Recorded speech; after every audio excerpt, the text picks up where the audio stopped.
Hello and welcome to the all-new, all-improved Comic Buffet podcast. Woo! No one else is wooing. Well, you said no W words! So, listen. If you've never been here before, I'm sorry. The Comic Buffet is a podcast where I, a reader of comics, explain a comic book story to two guys who haven't read this comic. Now, the two guests I have with me today are very special people to me. They helped me start this entire podcast series, I think like over 5 years ago. Yeah, it was a long time ago. Here with me, I have the Savage Justin. What's up? And the Invincible Connor. I'm being held here against my will. And we are here. I'm chained to the couch. We are here at Panelbiter HQ, aka the new office of my new house. And I'm very happy to kick off 2022 with a whole new Comic Buffet lineup. We're doing it a little bit differently this time around. You're getting a new episode every month. The rotation of the cast is going to change every time. And the books we are talking about... So, in the past, I've done, like, the obvious stories, right? The stuff that people kind of know about. Killing Joke, Watchmen, the popular stuff. What I want to do with this year is talk about books that I physically left my house to go read. Well, left and then came back and then read them at home because I don't want to read the story. I want to go home and read them at my own leisure. So that's what we're doing. So what's funny about this first episode this year is that all of the books I'm talking about this year are books that I still own in like floppies and everything. This first episode is the only one where I do not have the physical issues. Because last October, I went to the flea market and sold a bunch of comic books. Oh, that's a sad time. But I read this book diligently, and it's going to be one of those episodes where I'm talking about story arcs instead of just like one complete one. And I just got to ask you two this question. Do you guys like Batman? Yeah. I don't hate him. Do you guys like Metal Gear? I like being in a box and raising questions. Snake! Alright. Detective Comics 2016 is the most Metal Gear Batman I have ever read. So when he fights the British? No, that's where Batman deals with nanomachines. And Nanomachines. he deals with a robot religious crusader. Could have gone pro if I didn't join the Navy. He deals with militarized Batmen. And everyone's favorite Superman killer, Doomsday, is in this book. We are talking about Detective Comics, the run from 2016. We're specifically between issues 934 and 981. So, It's a pretty good that spread. number, is that off of the Detective Comics thing, or is that like where it is issue-wise, just across the board? It is on the Detective Comics thing. So, the era in which this book came out was called DC Rebirth. You guys kind of remember Flashpoint and New 52. You remember me talking shit about it basically every year that I've known you guys. I think you've consistently hated the New 52 even before it was released. In fact, when we were doing all of this like weekly, I remember every week we brought it up at least once. In high school when we met, I was like, hi, I'm Rafi. I hate the New 52. I think your first words were hate New 52. He's a beautiful baby boy. New 52 sucks! His first sentence. Wow! It's not... I don't know what it means. It does not make any so sense. cryptic! So I didn't like New 52. I would never have guessed. But DC Rebirth, which I think was in 2016, was kind of like another writing initiative where all the books got renumbered. They didn't get rebooted, but like everything that wasn't good about New 52, they kind of put back in with DC Rebirth. And with DC Rebirth, they relaunched Detective Comics. Now, what's interesting about this comic book specifically is that DC Comics is named after Detective Comics. It was kind of their first book ever. That's meta as fuck. Yeah. And I think Batman wasn't actually the main character of Detective Comics at first. I think they did like a couple different characters until they eventually got to Batman, and people were like, hey, this is pretty neat. So the reason the high number is the way it is because, like, you know, they've rebooted it several times, and they sort of just counted, all right, how if we didn't renumber them, how many issues of this book would we actually have? So when this run started, it started with issue 934. This also meant that they could lead up to a big Detective Comics number 1000, which was like a big, like, $8, like, super big comic with a bunch of stories in it. It's like a 1/4 inch thick. Yeah. So that's where we are. And the writer for this era of Detective Comics stories is James Tynion IV. So the other three parents that he had also were... they were also the ones. They were the other writers. They read in the family. And what I like about James Tynion writing a Batman story is... So, like, a lot of people... Mainly Batman fans, I would say. A lot of them like to be like, Batman's alone, and he's got a butler, and he's got this cop that he works with. He eats rats. He eats rats, and it's dark, and it's gritty, and he doesn't like anybody. And also, he's like 25 to 28 years old every day. But some people, like myself, are like, no, Batman's got like 12 sidekicks, and he's like 45, and he's a superhero. And like, James Tynion doesn't ignore the fact that Batman is kind of built up from what he started as, and he's not trying to like take steps back either. The reason Detective Comics was an attractive book to me is because the main Batman book fucking sucked. But Detective Comics... You're gonna have to censor that out. Yeah.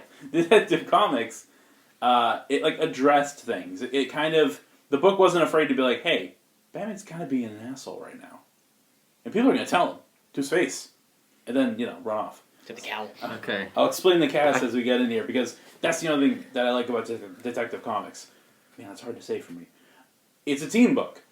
And it's like, for Batman, who has so many goddamn sidekicks... It just goes to show how little my knowledge is. Me, Batman, sees orange. Is that Deathstroke? I can't... I'll take you under my wing, Deathstroke. Yeah, like... I'm a grown-ass man. I'll teach you. You're my son now. I'm older than you. No, that's Holy really, rats. No, that's one thing I know. You don't want to be Deathstroke's son. That's a terrible time. It's a lot of pressure being Deathstroke's son. Yeah. Especially coming from a guy that only has one eye. I'm watching you, but only half the time. Back in my vision, I'm disappointed. But yeah, it's a team book, which I think is smart, considering how many sidekicks he had. Like, he's got to wrangle them all up somewhere. Otherwise, they'd just be out and about, picking other cities that aren't Gotham. Yeah, that's what chloroform and the white van were for. Get the Batman. I'm gonna make you a superhero. Oh no. Driving around schools. That's one Dark Knight I'm not prepared for. I'll fucking cap out your parents, and next thing you know, you're a sidekick. Look at you, an orphan. That's not a I didn't want to be one today. That's not even a Dark Knight. That's just a dark upbringing. It could have been a Dark Knight. That's just trauma. It's just trauma. Yeah. So the first arc is called Rise of the Batmen. The Batman. It doesn't say Chick Chuck. I added that for... I was about to say, I hope he doesn't use guns. Well, Yeah, I kind of no. hope he does. But like... Not this Batman. Oh, okay. This Batman uses his wits, his fists, and millions of taxpayers' dollars. Yeah, I've always kind of wondered that about Batman. Like, how's the electric company go, damn, this dude's electric bill is like in the fucking millions? I don't know, he's a billionaire. He's probably The worst part, too, is the fact that literally all of Gotham's problems could be solved by him actually just taking his wealth and putting it back into the city. What? But instead, he's just like, I'm gonna go beat the shit out of basically just all the mentally challenged. It's the right thing to do. It'll cure them. Just like, thanks, Batman, for saving me from that mugger. And then Batman's like, no problem, citizen. Is that a weed? And he just like beats the dude into a coma. Oh no, Batman's a narc. for having like an eighth. Bat narc. Was that a joint? So, Rise of the Batman starts out with Batman seeing some funky activity in Gotham, and not of the groovy variety. Basically, these spy drones are spying on a bunch of like Batman's allies and like watching them, and they corner one of his allies, Azrael.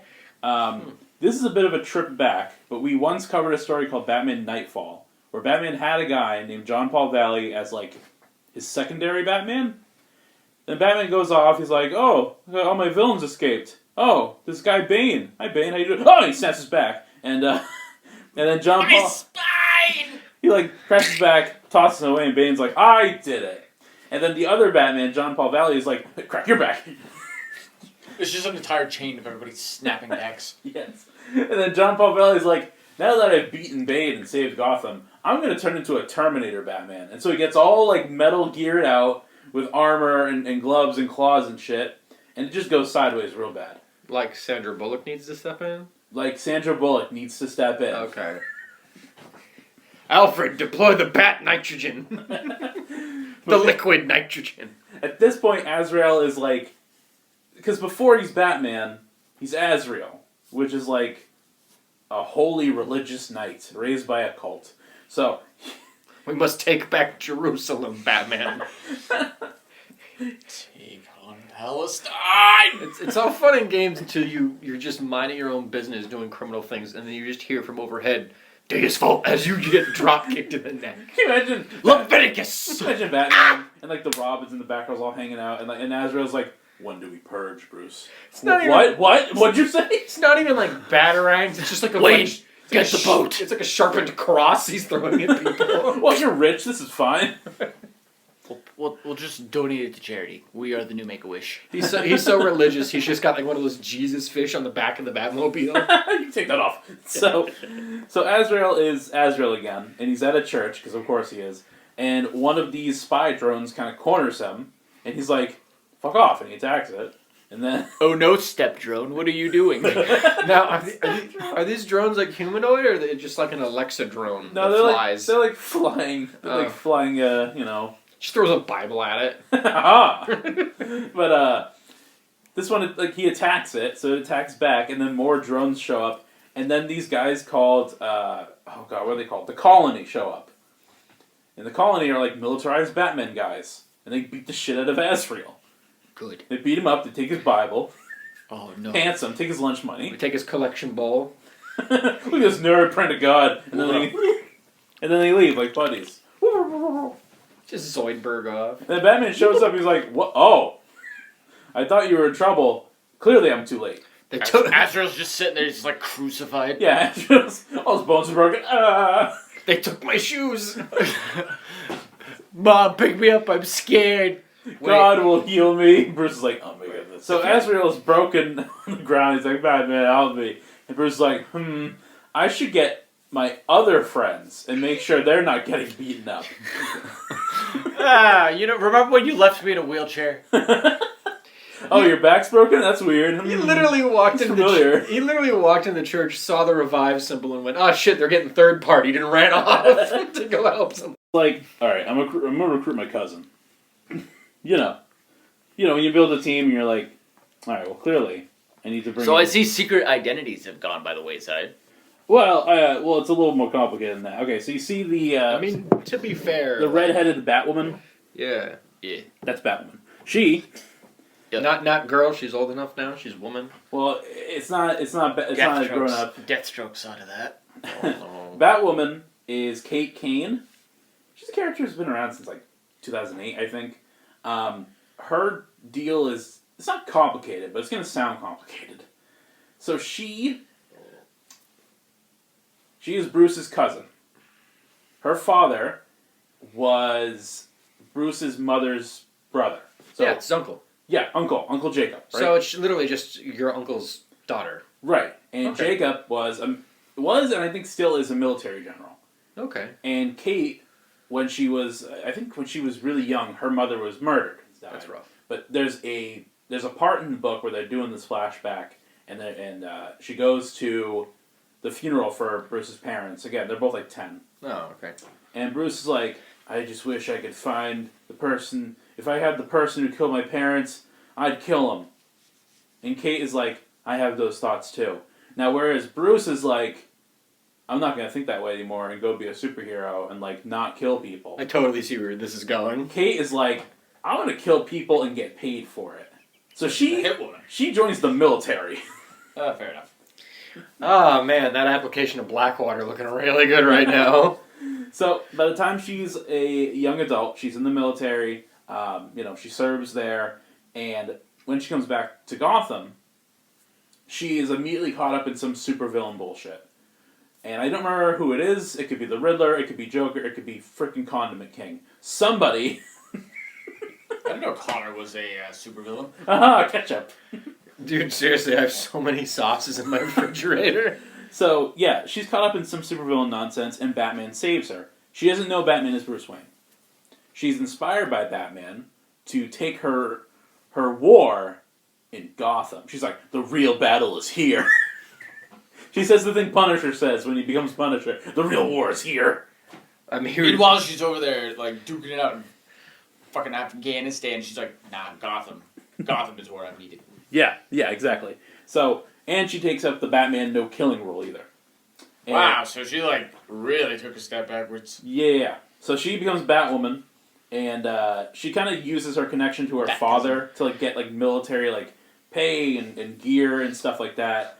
And her dad the whole time is like, "You're doing this so that eventually like you can give us Batman stuff, right?" And she's like, "Yeah, Dad. I'm gonna take the Batman mantle. I'm not gonna kill. Hey, can I have that tank?" Like she's like in her late 30s, and her dad is sitting there like, "This Batwoman thing's a phase." Yes, your 30-year-old daughter, who you gave the keys to a fucking military armory, is just going through a phase. Don't mind that she's taking that M203 and putting it into a backpack. What are you doing with that Apache helicopter? I'm just putting a Bat logo on it. Hold on. The Batcopter. The Batcopter. The Bat It's Abrams. the batarang on the end of every single missile tube. Oh, the Batarang is the propeller. Oh, God. That sounds like a toy. That's probably... I'll bet my bottom dollar that's a toy somewhere. So... he goes to Batwoman and he's like, "Batwoman, you're my cousin. I'm Bruce Wayne." And she's like, "Yeah, I know." He's like, "What?" What? I thought she didn't. "Wait, I thought you didn't." She's like, "We're retconning that I did because I'm a good detective like you." He's like, equals. So, he's like, "Listen, I'm starting a team. I want you to be part of it because A, you're family. You're like the closest family I have, honestly." Like, oh, God, he's Vin Diesel. Family.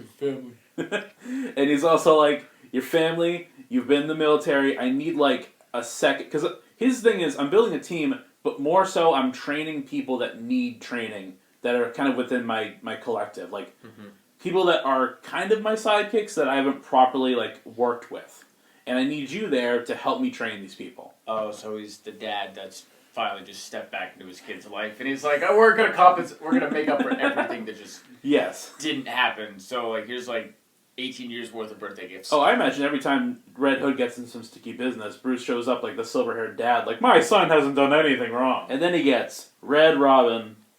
Yum. I don't know who that would be on the cover. The one that looks like Robin. You know what's really funny about this design? So it's just a Robin costume, right? Mm-hmm. If you look real close, where his R is, what do you see, Connor? Is it a fucking another R? There's 2 R's! Because he's Red Robin, baby! Yum. Sponsored. Not really. He's Red Robin because Davian is like, "I'm Robin still!" Every fight that he gets into is just fucking throwing burgers at people. Yeah, so Red Robin is Tim Drake. He can't be Robin right now. Please call again later. Mom said it's my turn to be Robin. And Tim Drake is a lot of people's favorite because he's been Robin. He was Robin the longest. He was the first Robin to have his own solo title. And a lot of characters, including like Ra's al Ghul and stuff, are like, this kid's gonna be the next greatest detective. Like, if anyone had like the right to be Batman, it would be Tim Drake because he's just that smart and he's that good at it. Is that the one that got crowbarred? No, that was Jason. Good. The thing with a lot of the team members on this team are, again, because New 52 sucked, a lot of the characters on this team are characters that were ignored in New 52. Because Nightwing got a book, Red Hood got a book, Robin got a book, but Tim didn't get a book. He got sidelined to a Teen Titans book. Which was annoying when you read Batman events and it's like there's an event called Death of the Family. I think we did that years ago too. Yep. But that's the one that the one the Joker took off his mask, isn't it? Yeah, where his face was a mask. Yeah, he took off his face and he was like, "I took my mask off, Bat. Now it's your turn." Now it's your turn, yeah. So, and that's frustrating because it's like, Joker goes to the Nightwing book, fucks with Nightwing. Joker goes to the Red Hood book, fucks with Red Hood. To get to Tim Drake, he's like, fine, I'll go into the Teen Titans book, because Tim doesn't have his own book. So... and it just really doesn't make sense for the Joker to be going after the Teen Titans either. No, well, because they have their own fucking bullshit to deal with. That whole issue, Tim Drake is kidnapped by Joker and like has to like fight him or whatever, and the rest of the team is just like in Gotham, be like, "I wonder where he went. Let's look around." And so it's like half of the book is just Wonder Girl, and the rest of the Titans just like they didn't. Where'd you go? They didn't. So it's a Scooby-Doo adventure. They didn't slap like an Apple Air tag on him and be like, "Oh, he's over here." Like, it's like Scooby-Doo. It's like, man, Scooby and Shag are doing more interesting things. Let's look over here. So Tim Drake is here. Deservedly, he is here, and he plays a big part in this book. And then there's the Orphan. No one? No one's gonna laugh at the superhero codename Orphan? I'm just a little taken back. I don't know whether I should laugh or be disappointed. It seems kind of low effort. So, you remember you were like, Connor, earlier. Flashback to earlier. Okay. You were like, who's this ninja? Yeah. That's Orphan. What if it was named Orphan Maker? That's a character in Marvel. It's a robot that makes orphans. By killing parents. Only programmed to slaughter parents. And you, on the other hand. And Orphan is? Orphan is this girl named Cassandra Cain. Okay. Okay, so you know how... There's a lot of C's and K's in the team. Is Cassandra a C? Okay, her last name Cain is spelled differently than... Okay, that was like, are they related? No, they're not related. But Cassie is kind of like... You know how Damien's thing is like, I'm the son of Batman and an assassin, and I was raised by assassins, but I've redeemed myself to be Robin. Is it just a female version? Because I'm an assassin. Before Damien was invented, Cassie was like, I am the daughter of an assassin, and I was raised by assassins, but I turned around and became a superhero. And that's also an assassin. And that's like 9 years before Damien exists. I feel like being an assassin would be a really tough habit to break. Uh-huh. Oh, well, especially for her, because she was raised as an assassin from birth. She was not taught how to talk. Does she just not talk? She only knows... In this book, she talks in kind of like broken sentences. Like sign language? Like she's learning a little bit. I think she has done sign language in the past. Huh. Like she's been mute by choice, basically. In some versions, I think she's mute because they make her mute. Like they cut her vocal cords in the... Grimdark! Yeah. You see, no... Her first language is the language of violence. It speaks many forms. Yes. So... A picture's worth 1,000 words, and a word Listen, I know is, we always say that DC's like the edgy brother in the comic book world, but like, what the fuck? At this point, she's just been brought into the Bat family. Batman's like, oh, cool, an assassin. I'll take this. I'm going to teach you how to not kill, so forget everything you know. I just imagine, like, we don't kill, and she's having to stop herself from, like, punching the dude in the throat. Because she's like, damn, I could really murder this man right now, but I gotta punch him in the jaw, because we don't Getting her kill. fucking ass handed to her the entire time. She has to, like, second thought what she's about to do to somebody. It's like, god damn it. So yeah, Orphan is an orphan, but she does have a mother who you meet in this book. So she's... I thought her mother was killed. She's not an orphan. That's the other one. That's the other one. That's the other one. That's the other Cain. That's the other Cain, who's not the same Cain. The other thing about Orphan in this book is that she learns... Like, she gets into ballet, because it's like... The deadliest of dancing? Yeah, ballet is like, it's choreography, but it's not violent, so it's kind of beautiful. What is violent choreography? Mosh pits. Ah, there you go. So you also have Spoiler. Is that a guy? No, the Spoiler, the purple one. The guy that looks like he donned a... That's a teenage girl, Connor. So Spoiler is yet another character who was ignored in New 52, brought back into prevalence in DC Rebirth. She is the daughter of a supervillain named the Clue Master. So, knockoff Riddler? Yeah, that's what he's most famous for, is being a shitty Riddler. So Clue Master Of clues. fucking Riddler, and then there's Taskmaster. That's Marvel. He's the master of tasks. Billy!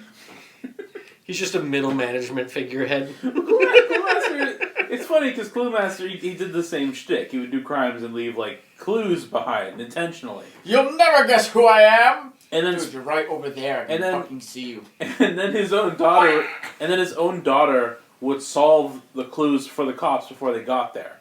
And so eventually, she became a vigilante called the Spoiler, because she spoiled all of his clues. Oh, I thought you just, like, purposely left milk out on the counter. Spoiler is also macking on with Tim Drake, Red Robin. Yum. They're in love. Don't spoil his boys. They're in young love. It'll never be torn apart.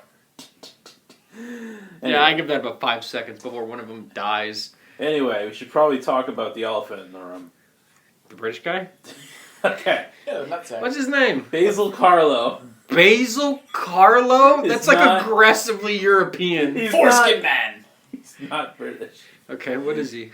He used to be an American actor. Again, they go over his story too. He used to be an actor until he got into a car accident, messed up. That's obvious. Look at it. It hit him right in his fucking It mouth. messed up his face, and so he couldn't get. Only his face? He couldn't get any leading roles anymore because his face got messed up. Yeah, they don't really do silent movies anymore. Oh, you know, that entire time looking at that picture, I thought it was a side profile. His head is turned this way, so like he's way more fucked up than I thought he was. He literally got all messed up and went, the gym is therapy, and then just got really swole. So he gets in a car accident, It's messes the up his face. toxins. He gets this like illegal like ointment to like help fix his face. And see, that worked well for him. Yeah. But he ends up using too much of it, and he gets into an accident again, but like a chemical one. Like most DC. What was it, like brake fluid and chlorine or something? The face liquid makes it so his skin and the lotion kind of mix, so his body's made out of like a silicone flesh, kind of. You would really Wait, think... is this fucking supervillain named Johnson & Johnson? No, because he goes crazy. He ends up doing a bunch of crimes and becoming a monster. Is there just no OSHA in Gotham? There's a lot of chemical accidents. The more you explain supervillains... And so when he becomes a villain, he goes by the name of a horror movie character that he played when he was handsome. He becomes Clayface. Oh, Yeah, that's the he's clay-looking Clayface, foreskin yeah. buck. Yeah. Oh, That's- how much ointment did he put? It's like his whole body. Oh, it's just on his face and then more. About tree fitty. But he's basically, he's just Clayface. He is the original Clayface. Oh, Tree shit. fitty Okay. 300. Yeah. Okay, that's good to know because I thought his costume was purple, and I'm like, this man literally went out and wrapped himself in a garbage bag. No, his body is his costume. He's known as Hefty Man. Technically, he's naked. Oh, fuck. And he's an adult on a team with these children. But don't worry, Batman's like giving it the up and up. Wait, So, yeah. he became the supervillain. Mm-hmm. That could change anything Who now about himself. is with Batman. the Bat. Okay, so to answer your question, he can shapeshift, but he can't hold it for long. He has trouble, like, because if he could shapeshift, he'd just look like himself. Yeah, I was just What if saying, he he just baked go, himself in an urn?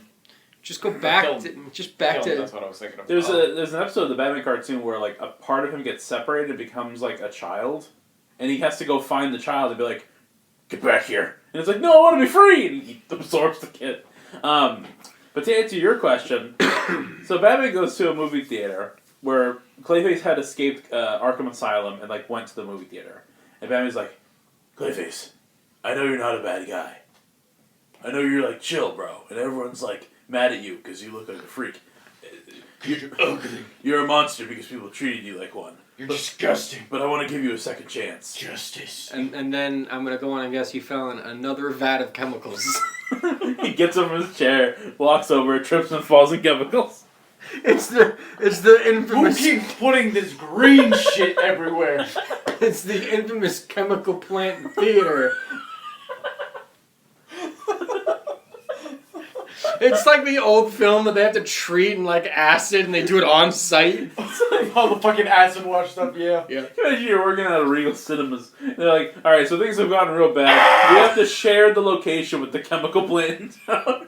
So COVID 3.0. In order to keep the lease on the building, we have to share with the chemical plant. So Half the theaters in theater 3, 7, and 5 are now half chemical plants. So Clayface's like, I'm a monster, and Batman's like, come be a good guy. And Clayface's like, okay, I'll try that, yeah, alright. Picks up his stuff, cries, and follows Batman out of the room. As he's crying, it's just like clay rolling over Yeah. his face. I wonder if he kept the lotion. It's all over him I feel now. like he'd be in a better bet if he sued him. So, Clayface and the rest of the team, they're a unit, right? Because Batman and Batwoman are training them on how to be better, you know? And they're like training them on like specific things. Like, Red Robin has to be a better fighter.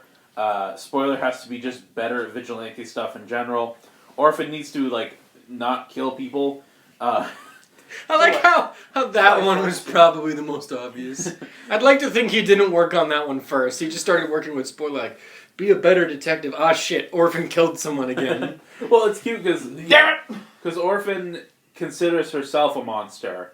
Because she's homicidal maniac. Yeah, and Clayface is a monster. And so she's like a monster, like almost mentally, because to her, killing is the only rational thing to do, whereas he's the physicality of. Yeah, you know the trope where it's like she's just shanking someone in the jugular. How do I change? I want to be different. You know the trope of like big friend and like little girlfriend, that like trope Kinda. You know, like you see it in like Logan, you see it in The Last of Us. Oh, the father-daughter thing. That's what they do with Clayface and Cass.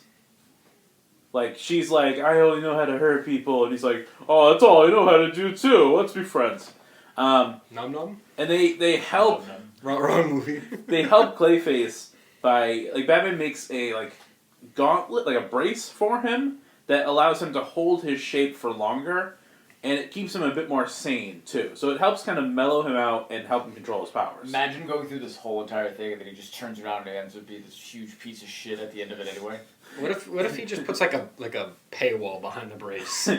They also use some of Clayface's body material to make basically like a simulation room. Like it creates like clay minions that you fight for training. Don't step on that for too long, it's my nuts. Like, what do you mean, Clay? Like, go to his bed sheets and just scrape off whatever oh, good, some Clayman spooge. Here, grab a jar. Do you know what they call this room where they do like the fun box? They call it the mud room. That's way better. It's just really weird when all of a sudden they're all in there and you hear somebody go, ew, I found a hair. It's like casually racist towards mud people. So, like... Hold the fucking phone. Who are these mud people you're talking about? Who are these mud people and how do we stop them? Yeah. Bring me more photos of mud people. So, yeah. And they set up shop, not in the Batcave. What's like the opposite of the Batcave? Patios. It's the Belfry. It's like the top of a tower. Bats also... Like, it's the opposite of a cave, though. Caves are underground. Yes, but bats also congregate in bell towers. That's why they go there. So Batman also calls this little team he calls it the Gotham Knights Protocol. Oh. And behind Batman's back, Tim Drake has been applying to schools. He wants to get into a college in this place called Ivytown. I wonder what kind of schools are in Ivytown. It's the same college that the original Adam used to teach at. The shrinking guy. Isn't that the guy that just explodes? No. I thought he explodes. No, you're thinking of Captain. No, that's my dad. Oh, yeah, he explodes alive. That's my dad. Oh, no. So, but yeah. May he rest in pieces. But, like, Tim's got, like, he's got real shit plans. Like, he's like, I want to go to school. But I'm not going to tell Batman yet. Oh, he's like a 16-year-old. You mean to tell me he wants to actually, like... leave this life behind. Be a human being? Yeah. And he's afraid to tell Batman. Damn, I think he might actually be my favorite variation of Robin. Yeah, no, he's a lot of people. I know he's Seth's favorite. So Seth, I like if you're listening, you're welcome. He's logical. Again, with Batwoman, Kate Kane, her dad, Jacob, is like a military guy. And they're trying to find out where all these drones are coming from. And she's like, well, maybe my dad has some, like, information. He's a military dude. I'll go talk to him. And, because he's her dad, she kind of, like, trusts him implicitly. So she tells him, like, yeah, Batman's got a team going and stuff, and, I think we found the plot hook. The dad's the bad guy. And Jacob Kane... No, our military would never drone strike people. I don't know what you're talking about. So Kane is like... Jacob Kane is like, oh, that's interesting. You have a team going, huh? And your little nephew Bruce started this little team up. Oh, that's real good. Yeah, That's right. It's his nephew. Yeah, that's fine. That's good. Listen, I'm kidnapping you. You're his own daughter? His own daughter. You're grounded! He kind of kidnaps her and tells her, like, listen, I don't want to tell you. All he did was just tell her to go to her room and she went, fine. So he kidnaps his own daughter. She comes to in, like, they call it the cave, because it's like so many caves. It's like another bat cave. Oh, no. But it's set up by her dad. It's Dad cave? Dad. Frank Miller's just sitting in the back. These are my rats! My rats. So, he's like, welcome, daughter, to the colony. Oh, no. So, so he was, you call it, he's the bad guy. The Batmen, the militarized Batman soldiers, they go after the rest of the Batman family and basically kidnap them too and bring them there. Like over a couple issues, there's like colony guys fighting Batman, his team, and it eventually leads back to the colony's cave. And this is where General Kane is like, here's the exposition. First of all, we introduced this other character named Ulysses. That's great. He's like another teenage boy. Got him. Such a weird name for a teenager. But he's like a genius. Oh, okay. He is like a huge Batman fan. He's also a big fan of Red Robin. He's just this fat kid stuck in a wheelchair like, thank you. He's like this genius kid that helped set up the colony. And the idea of the colony, and this is why I was like, this is kind of Metal Gear-ish, and I feel like you guys are going to be into this idea. So Batman is, like, better than the whole U.S. military on his own. I mean, he's privately funded, yeah. So somewhere down the line... And he doesn't have to follow the Geneva Convention. When General Kane realized that his own nephew was Batman, he sent, like drones, like, covert ones, to study Batman everywhere he went. And study all of his allies. People in Gotham are like, damn, there's a lot of airplanes up tonight. And there's just like 8 UAVs. Yeah. Those stars are so beautiful. And all of the colony members, all these militarized Batman soldiers, are like actual U.S. soldiers who signed up for the program because they admire Batman. And so they went under the necessary training to become like these Bat soldiers. They had to lose their parents. Oh no. And like Batman tries to like fight one of these guys when they're attacking. And one of them's like, hold on, man, we're all fans of you. You don't have to fight us. Because Jacob Kane's whole thing is like, imagine if we had a squad of Batmen that we could drop in Iraq. Imagine how quickly that would just settle everything. I mean, yeah, but I also like the idea too with the repercussions of, you have these people that are technically doing vigilante justice. You're gonna have people who look up to that. They're gonna want to be able to idolize that and do that. Mm-hmm. And unfortunately, right concept, wrong execution. Right. You have this guy showing up who's like, "Hey, son, if you want to be like Batman, here's a gun. Join the military." This was written by Snyder. I literally like how every villain is like, you smell that, son? It's my favorite weapons testing ground. Sir, this is Iraq. This is a school. I know. It was. It was. Class is no longer in session. School's out. Class is no longer scattered over a 15-kilometer radius. So, during this arc... Is it a brick or is it a skull?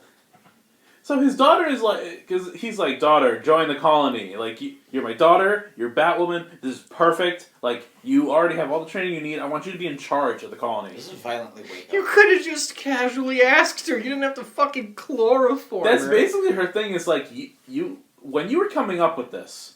You could have talked to me. This could have been an email. Like, for real. You could have sent an email. You could have literally shot me a messenger from Facebook. She's also like, not for nothing, you're my father.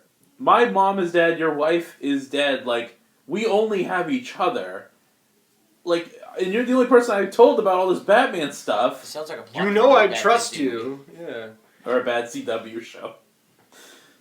See, that was the easy grab. You went for the cash grab. See, it's like it sounds well written and also very poorly written because it's like, Dad, why didn't you just say something? And he's like, oh yeah, and then before they were like, no, just fucking kidnap her. It's the properly executed. Oh, he's not even like, oh yeah, you're right. He's like, I know what I did. I regret nothing. I regret nothing. And his this is where it gets just knocks her out, get in the bat bag. It's just I will silence you with my bat gag. Jacob Kane is like, daughter, you don't understand. There are secret ninjas in Gotham. What do you mean there's secret ninjas? The League of Shadows has sleeper agents in Gotham. There are people in Gotham who, without knowing it, are part of, like, the League of Shadows. And Batman's like, the League of Shadows is a myth. The League of Assassins is real, but the League of Shadows is a myth. Oh, they're like the same thing? Basically. It's real shit. But one of them is more secretive. It's a real beehive, because sometimes in DC continuity they're like, League of Shadows are one thing, League of Assassins are another thing, or they're the same thing, or one becomes the other, or vice versa. I think it starts with the military soldiers, but the idea is the military soldiers are told, they're given a list of people. Who are suspected sleeper agents? Yes. Okay. And they waste no time pulling the trigger. What, are they just martial law Gotham and abduct people? They're like, we're keeping Batman and his little team here, and we're sending the colony guys out to go find the people on the list and take them out. Oh, they're just gonna kill them? Yes. Oh, that's... People are gonna see it as a bunch of Batman going out and just killing people. Yeah, but they're stealthy about it. That is aggressively American military right there. They're stealthy. Maximum stealth. Yeah, we strapped a brick of C4 to the suspected sleeper agent. Stealthy. Yeah, so Batman is like, you're forgetting one thing, Kane. Clayface, get him! So sick him, like just free. Get him, boy! The actual plan is that Red Robin hacks their system so they all get out of like whatever prison cells that they're all in, and then they fight the colony agents and stop them from like leaving the building entirely. But wait, does that mean they're unlocked as a sleeper agent? If they're just normal people, how are they fighting colony dudes? No. Batman and his team. Oh, okay. Yeah. They get out of the prison that they're locked in and they fight everyone. The plan was that they were gonna go and murk all these people, but Batman was like, "Ha ha, Batbrain." I thought they were locked Batman's up. like, I have a trick up my sleeve. He fucking Uno reverse card him. And then, so all the soldiers are being taken down, and General Kane's like, it's going to shit real quick, and Batman like arrests him. Like his daughter? His daughter like takes him down, like knocks him out. Oh god. And Ulysses is like, well, time for plan B. What he didn't want me to do, I'm gonna do. And he sneaks off. So the thing is, he just presses a nuke button. Ulysses really likes the idea of militarized Batman, but he thinks it's safer to have robots. So he uses the drones. Yeah, because that's proven time and time again that it works out so well. He weaponizes the drones.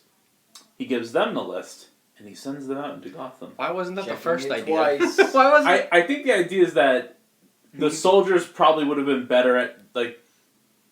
Because if you attack a sleeper agent, they might activate. Yeah. So the idea is that like, if you have a human soldier doing it, maybe they can tell, okay, maybe this guy isn't a sleeper or not. But robots are indiscriminate. Yeah, but like a cruise missile is really fucking effective, Raffi. You know what's more effective than a cruise missile? A laser targeted and guided cruise missile, Raffi. God.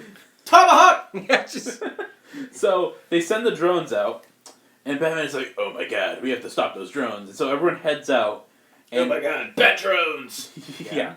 But basically, everyone is busy and distracted except for Red Robin. Yum. And Red Robin is like, alright, I have to save everyone in Gotham.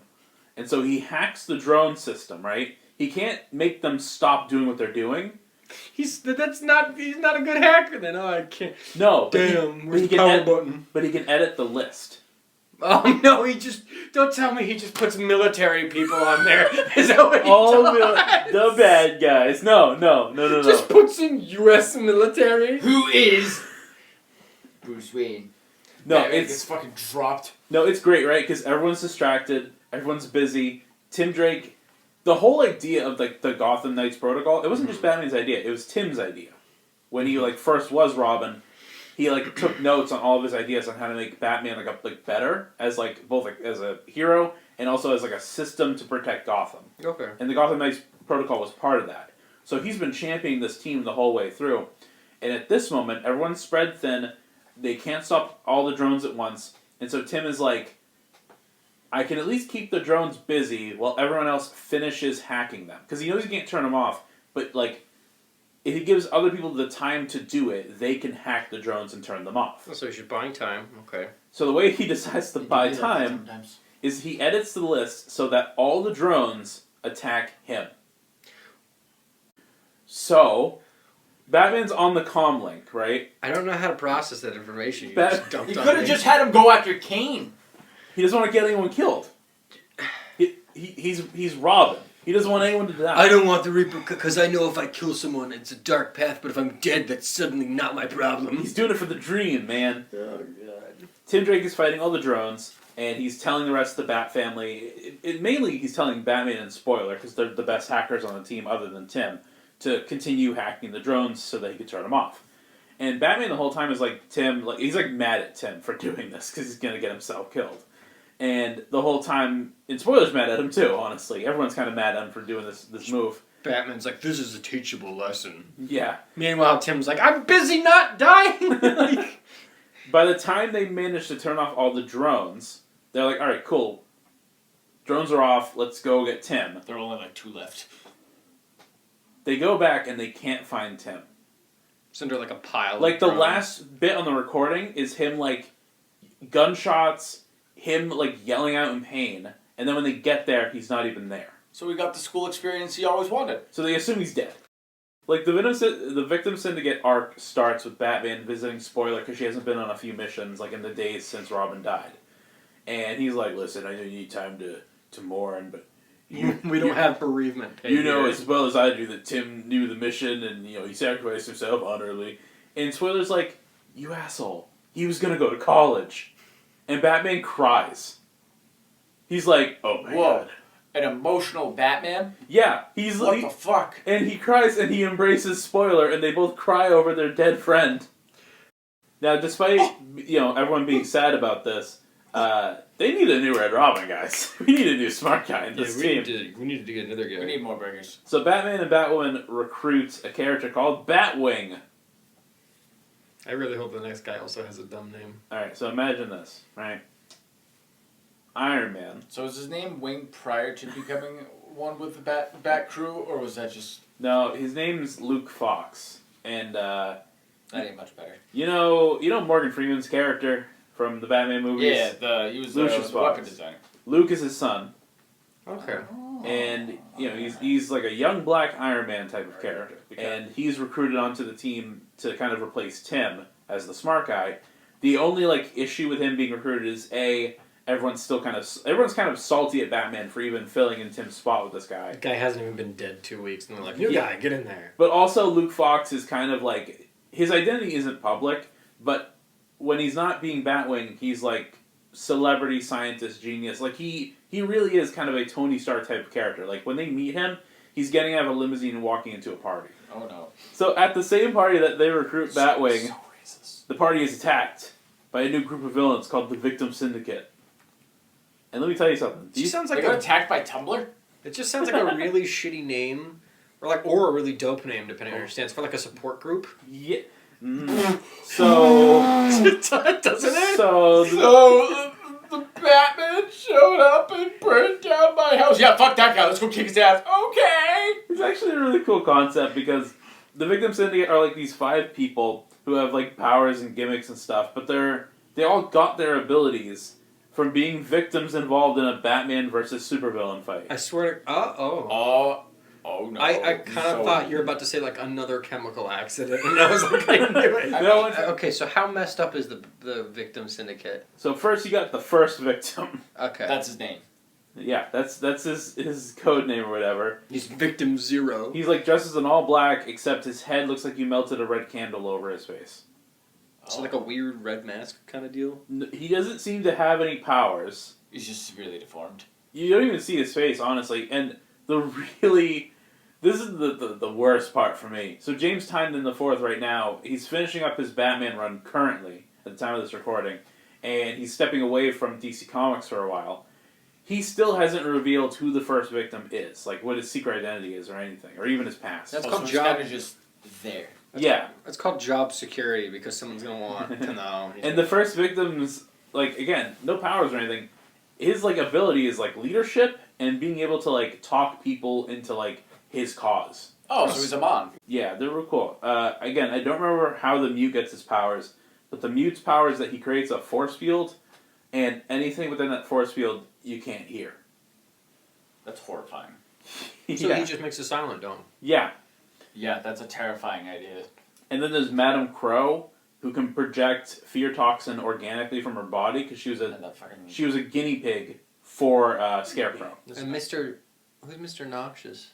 We're getting there. We're getting ahead of the curve. Mr. Noxious was a guy who was involved with the poison ivy sort of kind of thing, where now he can organically produce toxins. Spores. Yeah, toxins from his body. See, I like these characters because they're self-explanatory though. Yeah, and then there's Mudface. Which I'm assuming she's kind of a... She's a less powerful Clayface. They gotta really stop selling ointment that does this to people. Well, she is the way she is because she used to be Clayface's hiring agent, and when he turned into a monster, the first person he went after was her. And he didn't kill her, but he was freshly Clayface, so he kind of infected her with Clayface powers. Well, So the Victim Syndicate, they show up, and they're pretty effective at what they do, right? Because... Batman, he and the family suit up, the rest of the family gets there to help out, and the Victim Syndicate kind of take them apart one by one. Family on family violence. Yeah, before Batwoman can shout an order or a strategy, Mute makes the barrier so they can't hear each other. Take out the shot collar. So they're kind of the antithesis to the Bat Squad. Yeah. I think Mr. Noxious makes Spoiler just vomit everywhere. Well, she can't be telling them what's going on if she can't speak. Exactly. Mudface kind of like just guilts Clayface, like trauma, and he's like, oh. Hits him with that emotion. Well, I feel like out of all of them to go after Clayface, like she would make the most sense because she fits. Like at least they have a history there. Yeah, exactly.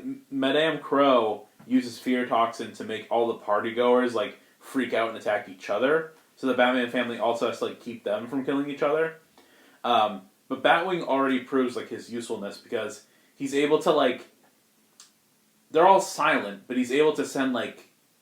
Kind of like Stephen Hawking, like Stephen Hawking talked with a computer. Yeah. He does that through his helmet. Oh, but because it's not technically going through the air itself. Yeah. To hear it it's not through someone's voice, so everyone can hear it. You found a loophole. Yeah, exactly. Like it just voices don't show up in the mute's bubble, but other sounds can. So he's orchestrating everyone, and they don't beat the Victim Syndicate, but they all get away. It's like a valiant. And violent, close defeat. Yeah, and by the end of it, Spoiler, like, quits the team.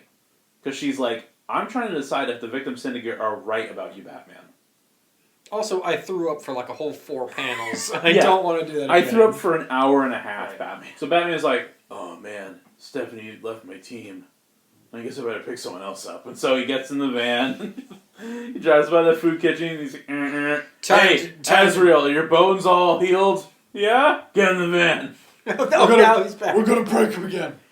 I just imagine. Religious crusade! Time to take a page from General Kane and just fucking abducts her.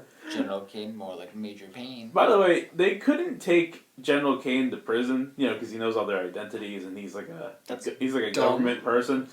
Sanction him. So he's in the tower. Government sanctions. He's in the belfry or whatever, in like a cell. And his daughter comes and checks on him every now and again. The next arc is called The League of Shadows, where it opens with like Kate going to her dad and being like, okay, League of Shadows, what are you talking about? Now these arcs all come from that one book. Yeah, because it's all between the issues of 934 and 981. So it's it's a lot of issues. Yeah. Yeah. I think it's like the first couple of story arcs. But it at least seems like it's... I didn't even read the whole run. I read like for most of it. It at least seems like it's well paced. Oh yeah, and it's all it all leads off like... of each other arc. Like it's not like we're randomly dealing with space aliens now. So instead, it's kind of more treated like each arc is a different chapter instead of its own story coming out of it. Yeah, because the team still like grows and develops over the course of each arc or whatever. But the League of Shadows thing is like.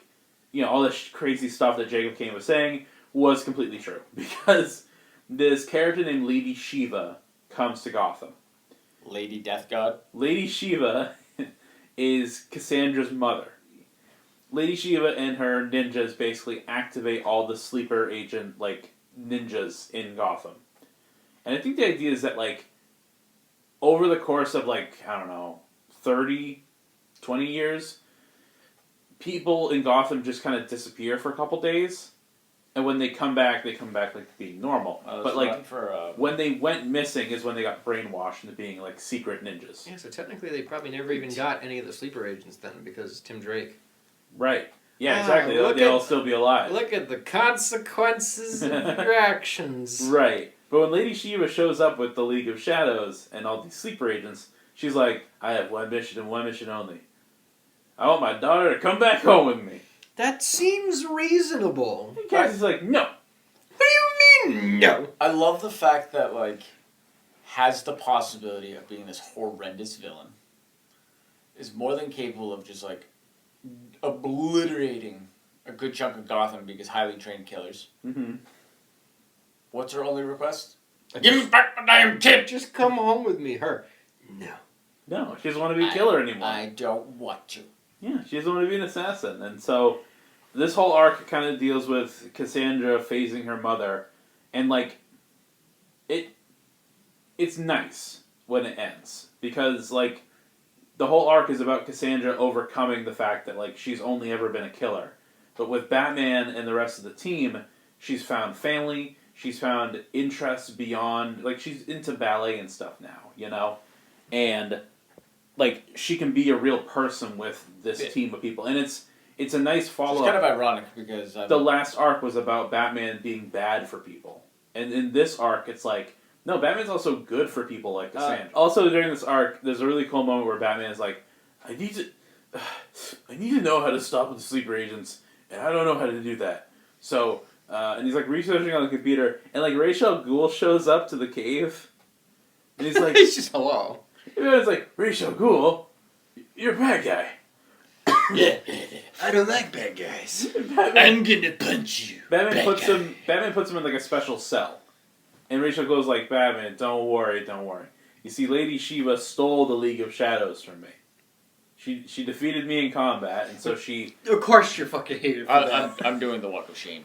So That must be so obnoxious. I've come to you for help. Jail. Like, yeah. it's just... so Ra's al Ghul is like, Hey, Bat, I need to borrow a couple of bucks. I lost a bet. Get the fuck out of here. Go hey, prison. son-in-law, can I crash on your couch for a few weeks? Basically. So Ra's al Ghul shows up. He's like, hey, listen, Shiva took the League of Shadows from me. I can help you take it back. And Batman's like, all right, lets him out of the cell. Then Ra's al Ghul is like, I tricked you. And so What? he fights Batman and defeats him. Really? Really? Come on. And then Lady Shiva and the Shadows show up. It's just like the Spider-Man meme where they're all just pointing at each other. It's just... And basically, this has all been like Ra's al Ghul's like trick. Because Ra's al Ghul really did lose the League of Shadows. And in order to get it back, he's like, he made a deal with Lady I'll Shiva. get you Batman, we'll get you back your daughter. Kind of. Ra's al Ghul is like, I'll take down Batman, so he's at your mercy, and you can come get your daughter and all that stuff. Like, I'll help you get to that point. You just got to give me control of the League of Shadows back. And Lady Shiva was like, okay, because I want my daughter back. It's my turn with the Shadow Game. So they go through all this effort, only for Cassandra Cain to literally defeat her mother in combat and tell her, go home, mom. Swear to God, I'll put you in a fucking home. I told you I was having friends over. I have a new family now. I don't like your cooking. So Lady Shiva was like, That'll fuck anyone's. Don't do that. Lady Shiva just like crab walks back. You'll come back. You'll come. They always come Ra's al back. Ghul sitting in the background. All right, dearie. I'll see you on Thanksgiving. Do I get my Shadow Boys back? No. Shadow boys. No. Shadow boys. So Shadow Boys, rise up. So I know. Shadow boys. I know you guys have been taking on some left turns. Oh, what do you? Oh, now Are we about to take a right? Is this getting worse? Oh, it's gonna get so right turn. The next arc is called Intelligence. Oh, I can't fuck away for that. And it stars this thing called Ascalon. I don't see this going poorly Ask at all. what? Ask. Ascalon. Ascalon is a giant religious robot. I feel like Azrael probably has something to do with that. Yeah, you got it right in the head. So, bullseye. And is busy hanging out with this character named Zatanna, who's like a magician lady.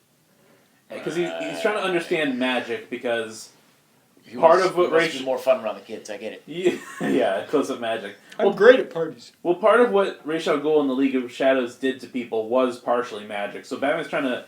Even now, Batman's never really got his head around how magic works. So he's going to Zatanna for that information. Well, you can't throw money at it and expect it to get better. Yeah, meanwhile, the rest of the team is dealing with Ascalon. So, like...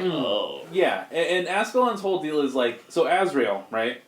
Before he's part of Batman's team and stuff, he's like the Winter Soldier, but for a religious cult called the Order of Saint Dumas.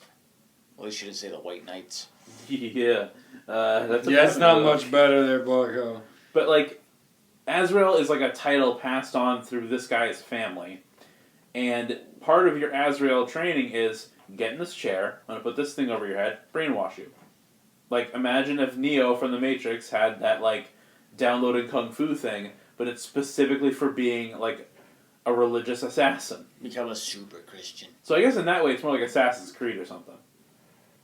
So that's what the Order of Saint Dumas deal is. And when Azrael doesn't work out for them, and he's like, "Hey, I know you want me to be like your like God sword or whatever, but I'm gonna be Batman's buddy. So, bye. And they're like, bye. They're like, that's it. We're doing the robot. So they have... That's it. We're getting the robot. Yeah. Fetch me mallet. So just like with Ulysses... Fetch me crucifix. We're just like with... Crucifix. Just like with Ulysses, the Saint Dumas people are like, you know what? Robots are better. And so, this robot breaks through the wall. It doesn't run off of oil, it's fucking holy water. And it basically starts by trying to kill Azrael. So the rest of the Batman team has to help fight this dude off. Batman comes back from his sabbatical and is like, hey guys, I'm back from Magic Camp. What the fuck? Why is there a robot punching Azrael? Here's the Hail Mary play.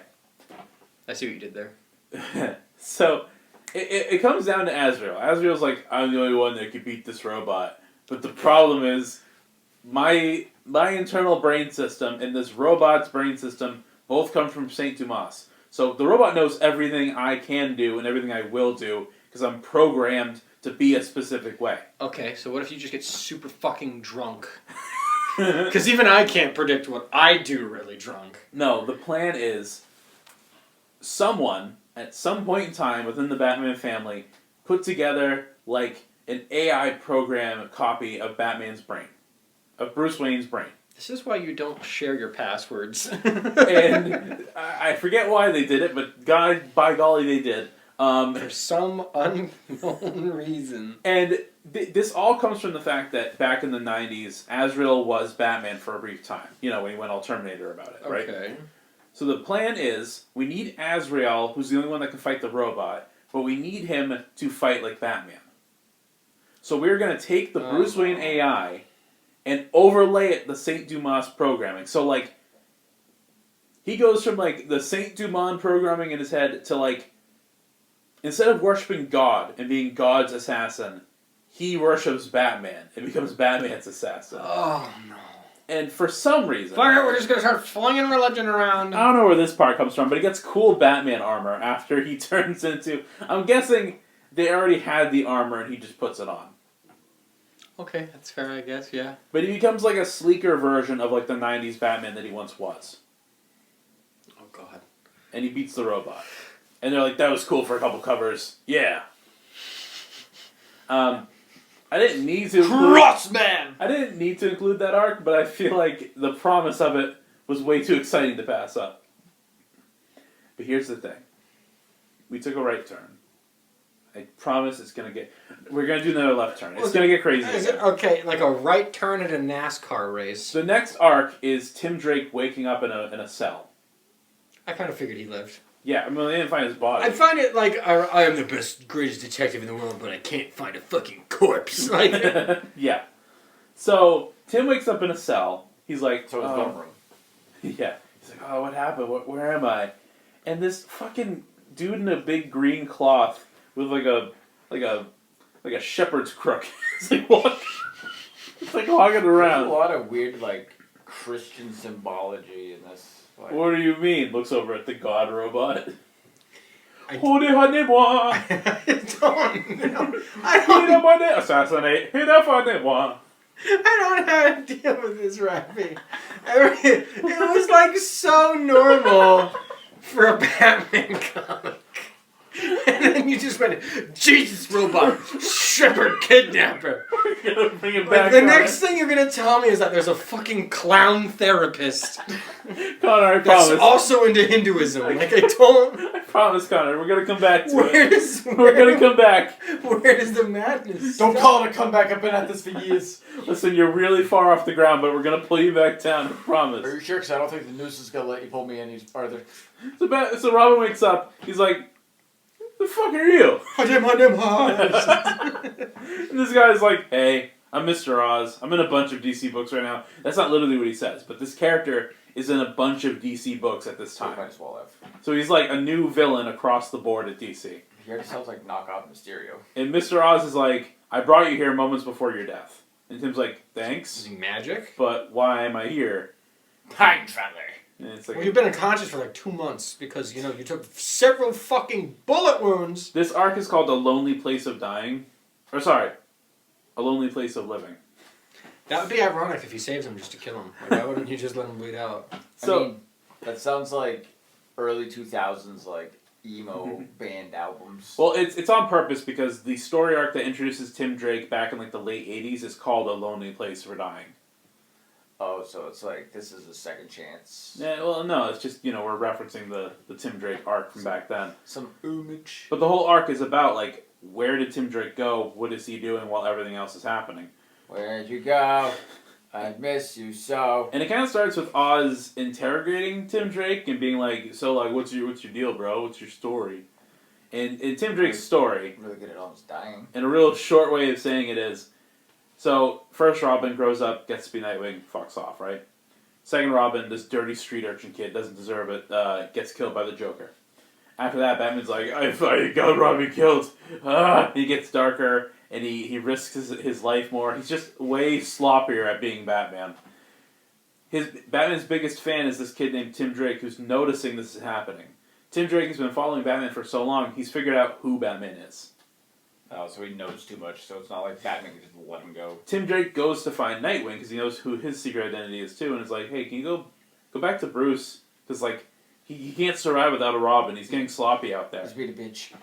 And eventually Tim, like, helps Batman from, like, behind the scenes, like, behind the computer desk or whatever, and he sort of works his way up to being Robin. So he's the first Robin that A, volunteers to do it, B, isn't an orphan, and C is, like, he's not in it for, like, the dark part of it. Like, he is completely on the idea... He wants to be. Yeah, and he believes in what Batman is doing, in the fact that he's trying to make Gotham safer. So Tim tells... Good job! Yeah, Tim tells this whole thing to Mr. Oz, and Mr. Oz is like, I suppose this interrogation is over. And Tim's like, oh, this wasn't an interrogation. And this is, like, my favorite Tim... Fucking Uno reverse cards him? Yeah. I was learning about you. Yeah. This is my favorite Tim Drake bit in the book. Mr. Oz is like, but, like, I got you to tell me everything about yourself. And Tim Drake is like, well, me explaining my origin is like breathing. It's like, it doesn't take any brain power to tell you what my story is. So while I was telling you my origin story, I was actually decrypting the code for this jail cell in my head. And I was running it by, like, every code system I had ever learned, and I realized it's really similar to some code I learned from Superman. It's Kryptonian code. And so he gets on his little wrist gauntlet, puts some Kryptonian codes or whatever, hacks it, and gets out of the jail cell. So he casually walks the fuck out like... He's so smart, he double brains it. He's like, front half of my brain is telling my backstory, back half of my brain is fucking hacking your systems, bro. With Superman Kryptonian code. Yeah, that makes sense because he is the hacker man. And I love the fact that he, like... Mr. Robot. There's nothing special about him. He's just a fucking genius. He's just a genius. He fucking brain blast, yeah. So, like, is he, like, at least also really good at fighting? He's decent. He's not the best fighter, but, like... So it's a situation of, like, he's really book smart and adaptable, but... Yeah. He usually wins fights by just outsmarting people while he's fighting. He's a fucking JoJo character is what you're saying. Oh, no. Your next words are gonna be, how did you do that? How did you do that? Nutty! So, he escapes, and Mr. Oz is like, oh, you got out. Well, it doesn't matter, because you're still stuck, like, in my dimension that I live in here. Did wizard. He is a wizard. Okay. Yeah. Space wizard! And Oz is like, anyway, I gotta go be in another book. Bye, and disappears. And sure enough, he goes to be in a Superman book. He just leaves him in his pocket dimension? Yeah, and Tim's like, I'll find a way out of here. Man, this room doesn't have any doors. He explores this place. He programs a fucking door. And he finds a cell with Batman in it. He's like, Batman! Alternate reality? Batman, how'd you get here? He's like, just let me out, Robin. He's like, alright. So he hacks the systems with I his feel like it's code. not actually Batman. And Batman gets out, and Tim's like, you look kind of different, Batman. He's like, oh, yeah. She's got a pair of titties. You look different, too. You fool! And he punches him. No, they're both out, and they hear some, like, ruckus, like, a couple hallways down. There's another Batman. And Batman's like, Tim, when you unlocked my cage, did you unlock just my cage? He's like, no, I unlocked every cage in the cell block. He's a genius, but he just fucking opens all of them. Why? He walked through the whole hallway, and it seemed like there was no one else there except for this Batman. Invisible people exist. You're in a fucking dimension with wizard. It's because wizard only, fools. Because he doesn't have stanky old wizard eyes. He didn't see the invisible people. What could be the worst possible thing to burst through the wall and attack Batman and Robin? I killed Superman, the '90s villain, Doomsday. The big gray guy with the spikes popping out. That doesn't seem very good. Yeah, and this is some good synergy, because before this arc, Doomsday appeared in the Superman book and was teleported Well, it's like if you're reading Superman and the Doomsday arc wraps up and Doomsday disappears, you're like, okay, that's kind of weird that Doomsday disappeared. And then you find out here, oh, Oz took him too. And by accident, Tim Drake let him out of the cell. Oz is going to come back to his little pocket dimension castle and it's going to be fucking trash. Who let the Doomsday out? What the fuck? Yeah, who let Doomsday My out? collectible Doomsday. This is what happens when you don't... My Funko Pop, no.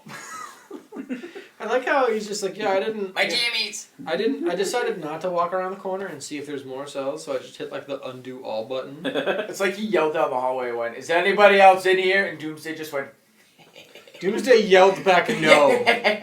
Is there anyone else here? No, okay. And he unlocked all. So Doomsday shows up, and then Batman pulls out a fucking gun. It's not... He's like, don't worry, I have composite kryptonite bullets. It's that... Oh no, it's the gun dimension Batman, ain't it? No, hold on. It's just Batman's Batman. dad. with a gun. So Tim Drake is like, Batman doesn't use a gun. He's like, well, this one does. Okay. This Batman is Tim Drake from the future. An alternate future that was established back in 2006. With a story called Titans of Tomorrow. This character is referred to as the Batman of Tomorrow. He is from a future where Tim Drake has to become Batman. And the gun that he uses is the gun that killed the Waynes, because he believes he can redeem the gun just like he can redeem himself. And for some reason, he was taken from his timeline into Mr. Oz's like little pocket room here. Why? And Tim is able to hack the systems and teleport him and future Batman back to Gotham. And they're there, and the whole time Tim is like, "You can't be me. I don't want to be Batman. I don't even know what I want to be." I don't want to be Batman either, but here we are. This is what happens when you don't go to college. Future You get into gun violence, kids. Future Tim is like, "I don't want to be Batman either, but I have to be." He's like, "Why?" The man literally turned around and went, "It's not people that are the problem, it's guns that are the problem." I love the fact, though, that, like, the books up to this part Yeah. had a nice flow. I kind of wish It wasn't a bunch of random fucking bullshit, even though Jesus Robot, and then it's just like Batman with a gun! they should have stopped at Jesus. But guess what? Batman with a gun isn't the biggest plot hook. No. He got turned into who he is now because of Burger Boy. I feel like Tim Drake was like, man, it's really hard being Batman. I wish I could do crime, eliminate crime faster. looks down at like the 9 mil in his hand, like, aha. Oh yeah, that's right. So future Tim is like, here's the deal, right? In the future, Bruce gets old, and I someone killed him with this gun. and someone rats him out and he dies, right? And then Nightwing becomes Batman, but he's always moving on, so he kind of just drops it and moves on to something else. He came back, girl. Jason loses a limb and becomes homeless, so he can't be Batman. What the fuck? And then Damian becomes Batman, but he goes on a murderous rampage. He really fucks it up. So the only one who's sane and capable of doing it is me. He's saying that, I imagine as he's explaining this, he's like wildly waving the gun around. You see? Like, Reloading every other... It's like it's like, Here's the that thing, scene in the Deadpool movie where he's sitting there talking to the... putting bullets into a magazine, so I'm the only sane one who's capable. Kind of hilarious is that this isn't the first time the Batman of Tomorrow has been on like a Comic Buffet podcast. I did this story with Seth, the Titans of Tomorrow thing, and in that one we kept joking about how future Tim just spoils things for young Tim. Hey man, your life's gonna get really fucking depressing and it's Hey, gonna listen, suck ass. in 2 years Joker's gonna cut his face off. Don't make any jokes about it. It's not that funny. It's not that funny, really. So He's gonna tell you the killing joke. Don't fucking listen to it. It's not even great. So future Tim is like in the present, in like present Gotham with like young Tim, and he's like, "All right, listen. Before I go, I don't know if I'm gonna go, but I go. If like future Tim didn't tell him what stocks to invest in, that whole arc was pointless. well, actually, Don't invest in crypto. Well, actually, That's what killed Batman. Future Tim thinks like now that he's in the present, like, oh, maybe I can change things. Oh no! But I have to know for sure. So he's like, Tim, can I Just shoots him in the leg. Shoots his past self in the leg. No, he's like, hey, Tim, can I just see your arm? He's like, yeah, sure. He cuts his arm. And sees that the scar shows Like, up. and then future Tim pulls up his glove. He's like, sees the scar, and he's like, I can change things. I can change everything. You could have just like I can change everything. Shoots himself. No, he's gonna go shoot Batwoman. Wait, really? Because the person that rats out Batman when he's old and like gets Batman killed is future Batwoman. Kane or Kane. Okay, not Kane. Bitch. What the fuck? So Batman tomorrow is like, all right, Tim, shove. Wait, really? Kind of. He kind of like fight. He beats him up and then runs off. He beats up his past self. He realizes after like the reason why he has knee problems is because he broke his leg forever ago. So Tim has to be like, boop, boop, boop. Hey Batman, I need your help. And I was like, Tim, you're alive. It's like, shut up. We got Batman tomorrow distracts the whole team by using this thing called the OMAC project. Is it a gun? It's another giant Jesus robot. No, it's just like. But this one has a gun. It's like a cyber virus that turns people into super robot men, like androids, kind of. COVID. And he uses it to make the team fight each other. So Batman has to resort to being like, because I think Batman tomorrow is going to the Batcave. Because I think Batwoman's there, or there's something there that'll help him get to Batwoman. He would know where it is, so that makes sense. Yeah, but he goes to the Batcave. I think he goes there actually to get the OMAC project. Because Batman has it, he just hasn't like used it. It's like one of those secret fucking things that Batman has stowed away. So future Tim knows about it. He's like, I'm going to go to the cave, I'm going to get the OMAC project, and I'm going to kill Batwoman with it. Fair enough. When he gets to the cave, this is another really good part of the whole book. All 4 of the Robins are there to stop him. Nightwing, Red Hood, Red Robin, and Robin are all there. Teleported him in. Well, not teleport, but they got there ahead of time because the rest of the team is distracted. So Batman has to call in the boys. The boys. So this is like future Tim who knows how to handle like his own brothers. Basically, he's like, yeah, Nightwing does a lot of flips and stuff, but the truth is, you hit him with one mean punch and he's like down for at least like lay his ass out. Yeah, 20 minutes. 20 minutes or something. And he's fighting Jason Todd, and he's like, yeah, listen, I should probably give you a heads up. When you came back from the Joker killing you, your back didn't heal completely correct. And he hits him right in the good spot of the spine. Oh, God. And Jason Todd was like, on the ground. My legs! And Robin is like, Robin, Damian Wayne. Tim was like, yeah, you're always like way angry and way more dangerous than a child should be. So I'm just going to do what... I'm going to put you in timeout, you little fuck. I'm going to do what Batman should have done and put you in timeout. And he traps himself. The time traveler runs out of time. He starts fading away. And he's like, oh no, I'm going back to my own time. And he's like, Tim, listen to me.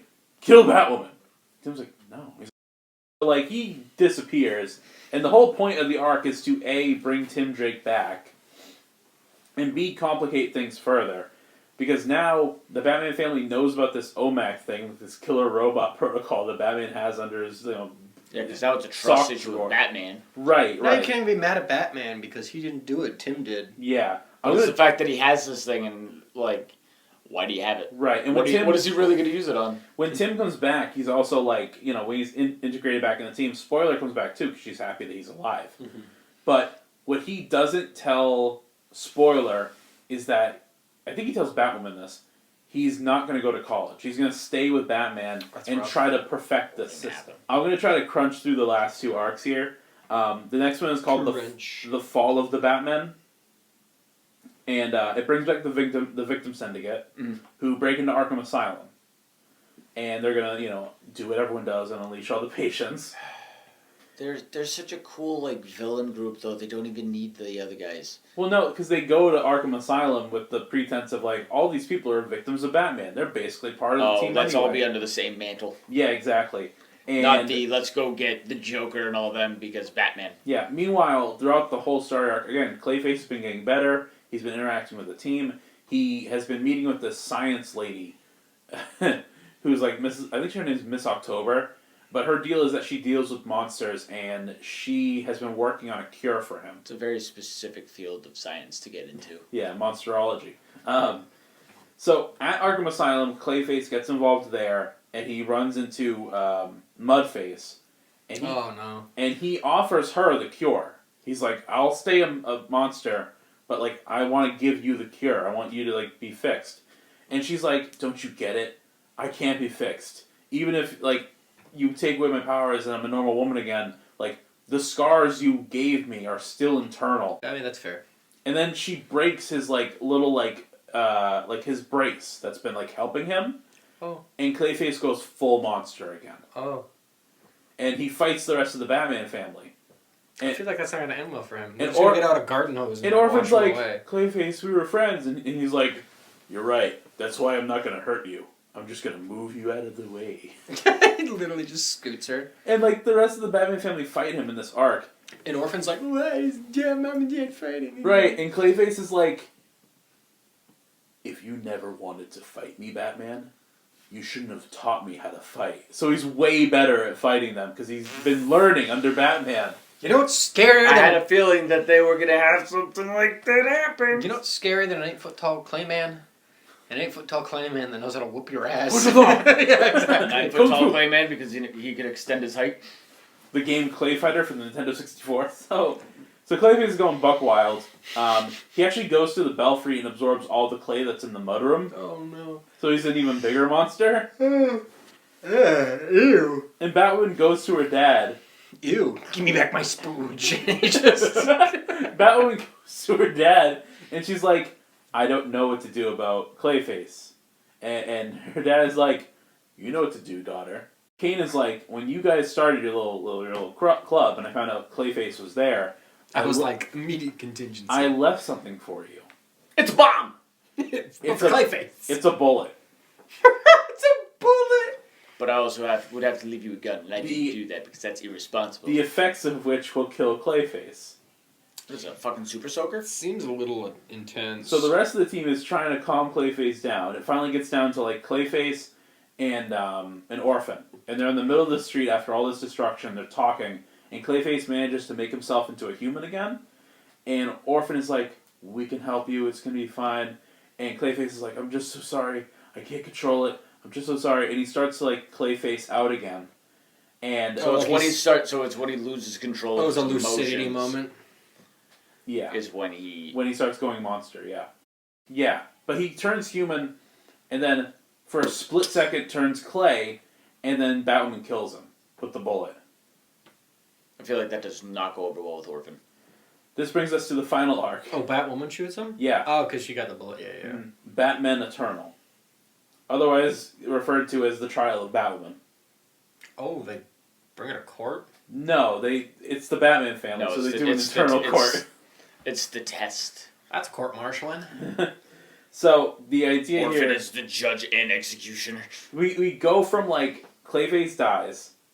Orphan is What did the bullet do besides, what most bullets do? It kind of released a chemical that would like kind of focus on whatever material Clayface is made out of and just disintegrate it. Like a specific acid to what he's made out of. It literally turned him into a puddle of goo. Yeah. And Batman is like, I need to go to my most trusted allies for this decision. No, not Superman. Fuck that guy. I gotta go to my kids. Fucking aliens. Alfred, come to the foyer. Alfred, call my children. So I don't have any children. So Batman, Batgirl, who's Barbara Gordon, she's not crippled because comics. That can be changed. She has bat legs. Nightwing, Red Robin, Tim Drake, and then Damian. So like the Robins and Batgirl. I feel like half of these people weren't even involved and they're just like, she did what? They weren't. Yeah, they weren't. Why are you calling me here? Because I picked you guys first. So basically, Batman is like, we're gonna vote on whether or not to kick Batwoman out of the Batman family. That's it? Because she took a life, and I need to run it by you guys. Hence why. But he's super strict on this rule. Right? They vote? Yeah. They'd break the rule if it came down to a vote. Look, this is a new Batman who's open to listening to his allies. If what Batwoman did was justified, and that was literally the line that was murder, and then someone did it, and he's like, is no, the fact that she had to kill an ally. Well, you got to remember, two of the people sitting at this table have murdered people, and both got paid for it. It's true. Damien took money. So they're sitting at this table, and it's really nice because each character kind of gets their moment to like say their piece about it. Nightwing is kind of like Nightwing is not about it. Not in a strict way, but basically in a way that is like...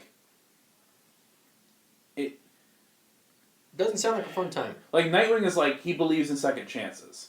And he thinks that even if Clayface could have freaked out again, like, there's always a better way. It gives a chance of... Because, I mean, it's not that the brace wasn't working. Right. It's like they gave Clayface a second chance before, so there's nothing saying they could have not given him another chance, especially without his power, you know? So Nightwing's kind of passively just like, I think it was the wrong move on her part. Red Hood is like, support what she did. Red Hood is like, no. Red Hood's like, guns! Red Hood is like, I'm okay with what she did, but not for the reasons you think. Because Red Hood is like the angsty middle kid who's like, then what are see, his Batman, reasons? leans back, see, Batman, the problem is not that she like killed someone, the problem is that she killed someone wearing your symbol. Okay, you're not upset because she took a life. She's upset because you ruined your code and stepped out of your boundary. It was the mantle of Batman. And it was your rules and like, yeah. He's like Batman. Anti-Batman, anti-establishment. He's just anarchy. Yeah. I mean, it's red. He's like because let's stop pushback.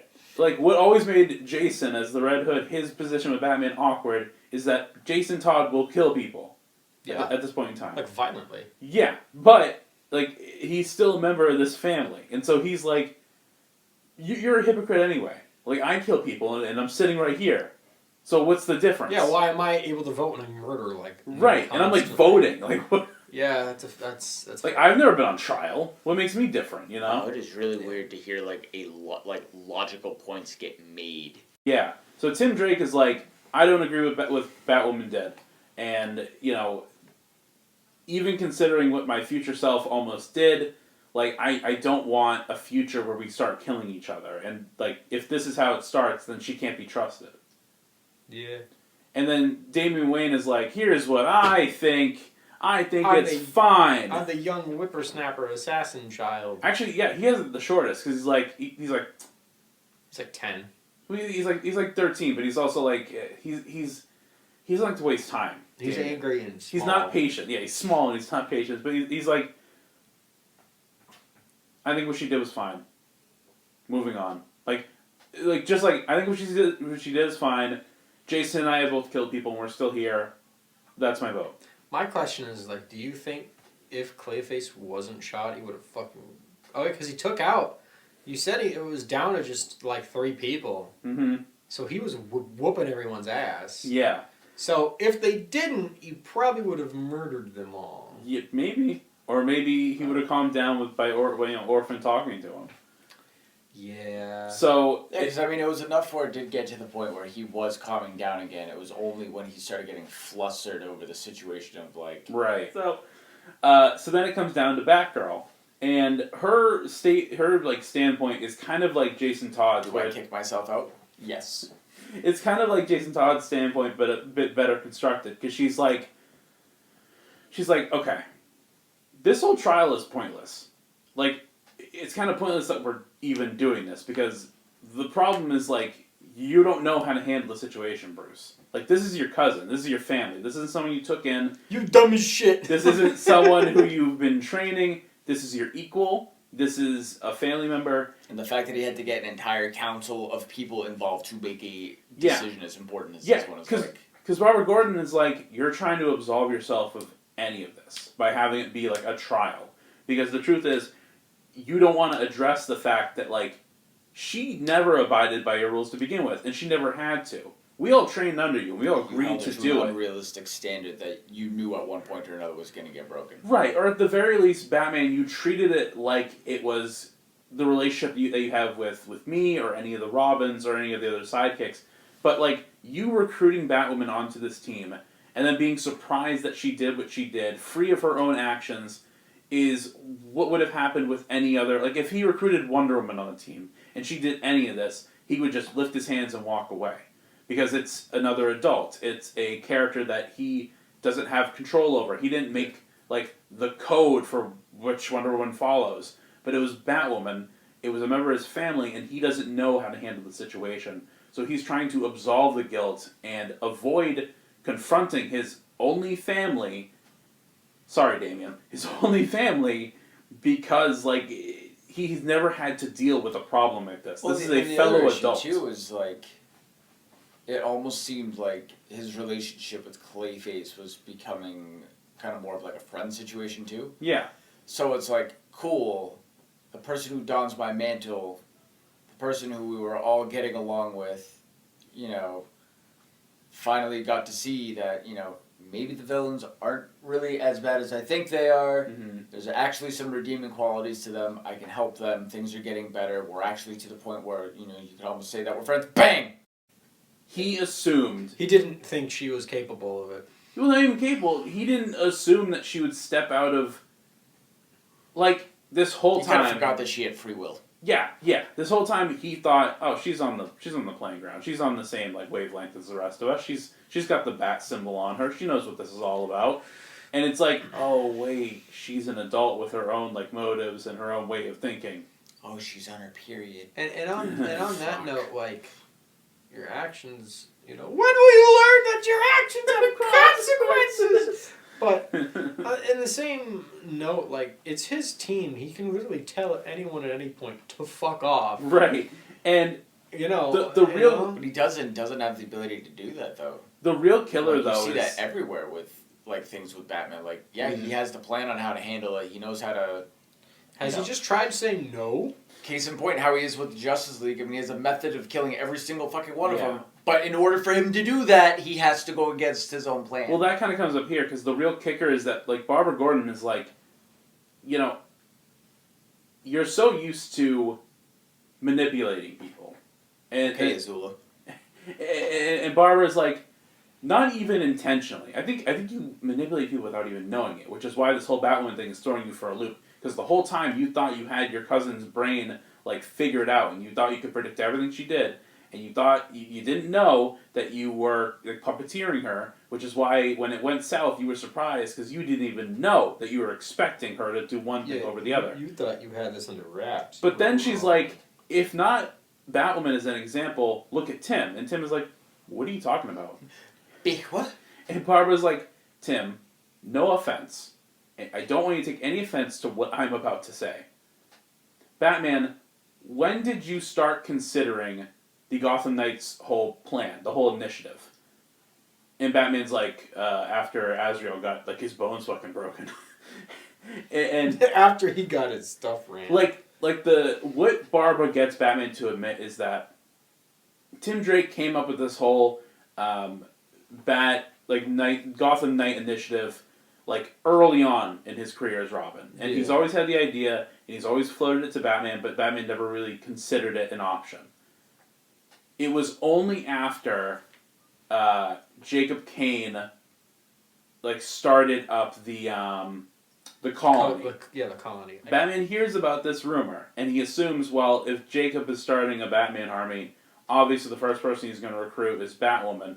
And if he gets Batwoman, that kind of leaves me in a tough spot. So the only reason Batman makes this whole team is so that he can get Batwoman first on his team. He literally made up an entire team just to make sure, just to make sure this army of Batman didn't get his cousin, who he knows is effective. It's smart. And Tim is it's cold and it's calculated. And it's 100% Batman. Yeah. Well, Tim Drake is I thought you started this because you believed in it, and Batman doesn't say anything. And your silence speaks louder. Yeah, no, I'd be pissed if I was Tim. Now Tim's going to college. That arc, you don't care anymore. Almost lines Batman up for even being a villain. Yeah. Without even needing to, or without needing to have that true antagonistic I want to burn down the fucking. It puts country. Everyone in that gray. That is 100% the ends justify the means right there. Mm-hmm. That is exactly what his thought process was. But that's how Batman always is. Yes. As well, mm-hmm. and it's that is 100% what his thought process was. I don't care what do I have to do. And everything everything that he does is technically an act of hubris because he's sitting there and he's like, "This is what has to be done, mm-hmm. but I'm going to do it this way." Now he does this, and he's like, I don't understand why people don't like me. By doing what he's doing, he's pushing things farther and putting that wheel in motion. Yeah. Hey, look, I made this entire team to basically spit in your father's face and go, nah, she's mine. Also, I'm kicking you out. Therefore, why she's angry enough to give away. Ironically, Kane probably started that whole Batman Soldier initiative because he knew Batman was shitty, and then Batman just proved it by being shittier. Yeah. So, but that also raises the question then, who are the actual major villains in these situations? Because now you have that doubt, you have that gray area. The problem with this arc now is that we have a lot of talking and not a lot of punching. So Tim Drake leaves, and he goes to talk to Ulysses.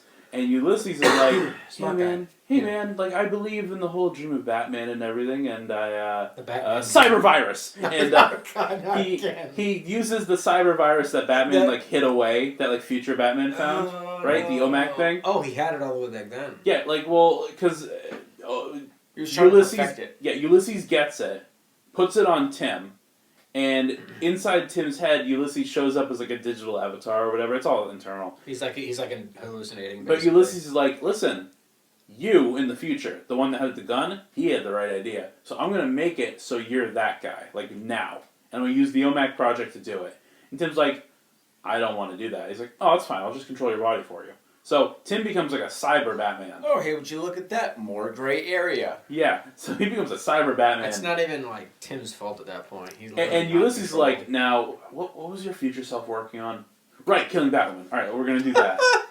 And Batwoman by this point, we've come full circle. Batwoman by this point is like, there's now more robots. Batman doesn't want me on the team. He's upset I killed Clayface. I'm gonna join the colony. And I hit 100% backfired. And exactly what he tried to prevent, he literally caused. Because Azrael is a follower, he joins. And because Batwing is like... He joins the collective? And because Batwing is like, I'm basically like an alternate Tony Stark, he joins the colony too.